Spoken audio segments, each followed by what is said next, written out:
തുടർച്ചയായ 8 ദിവസത്തെ നൊവേന. വിശുദ്ധ കുർബാന കഴിഞ്ഞ് മാതാവിനോടുള്ള വിശ്വാസത്തിന്റെ പ്രതീകമായി വിശ്വാസികളെല്ലാവരും പ്രദക്ഷിണമായി മാതാവിന്റെ തിരുമുൻപിൽ നൊവേനയിൽ പങ്കുചേരുന്നു. നൊവേനയുടെ അവസാനം മാതാവിനോടുള്ള അതിരറ്റ സ്നേഹത്തിന്റെയും വിശ്വാസത്തിന്റെയും പ്രതീകമായി അവരെല്ലാവരും പുഷ്പങ്ങൾ അർപ്പിക്കുന്നു. അതെയോ? അങ്ങനെയാണെങ്കിൽ അത് മറക്കാനാവാത്ത ഒരു അനുഭവമായിരിക്കും. തീർന്നിട്ടില്ല. നൊവേനയുടെ 7ാം ദിവസം ഭദ്രാവതി ടൗണിലൂടെ മെഴുകുതിരി കത്തിച്ചും മാതാവിന്റെ ജപമാല ചൊല്ലിക്കൊണ്ടും മാതാവിനോടുള്ള സ്നേഹം പ്രകടിപ്പിച്ചും മാതാവിന്റെ ജന്മദിനം പ്രഘോഷിച്ചുകൊണ്ടുമുള്ള ഒരു പ്രത്യേക പ്രദക്ഷിണവും അതിനുശേഷം വിശ്വാസികൾക്കെല്ലാം സ്നേഹവിരുന്നുമുണ്ട്. ശരിക്കും കൊള്ളാലോ. അപ്പൊ സെപ്റ്റംബർ 8ന്റെ ആഘോഷം എന്താ? കാത്തിരിക്കുന്ന ദിവസത്തെ ആദ്യത്തെ വിശുദ്ധ കുർബാന രാവിലെ 7 മണിക്ക് തുടങ്ങുന്നു. തുടർന്ന് 8:30-ക്കും അതിനുശേഷം 10 മണിക്കും വിശുദ്ധ കുർബാനയുണ്ട്. 11 മണിക്ക് ആഘോഷമായ രീതിയിലുള്ള സീറോ മലബാർ കുർബാനയുമുണ്ട്. അത് കഴിഞ്ഞ് 12:30-ക്ക് സ്നേഹവിരുന്ന് നൽകുന്നു.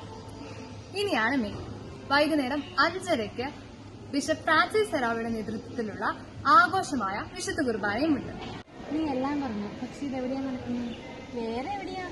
നമ്മുടെ ഭദ്രാവതിയിലെ ഗാന്ധിനഗറിലുള്ള വേളാങ്കണ്ണി ചർച്ചിൽ. ഞങ്ങൾ വെയിറ്റിംഗ്. നിങ്ങൾ റെഡിയാണോ?